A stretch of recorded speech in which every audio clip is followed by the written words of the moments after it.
Книга называется «Дорога и жизнь».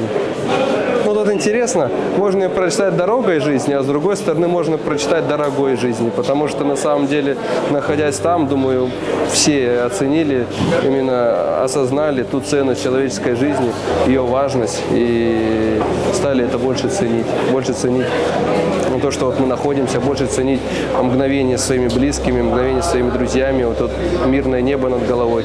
Поэтому вот так, кто как поймет для себя, так и прочитает. Такая игра слов.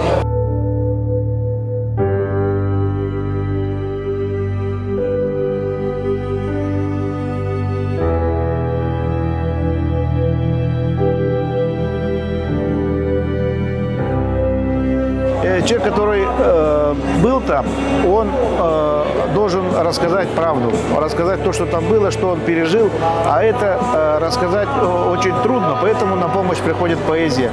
И он, будучи поэтом, стихами это все рассказал. И это очень интересные стихи, которые прожиты им, и это вот такая лейтенантская, скажем так, горькая такая правда.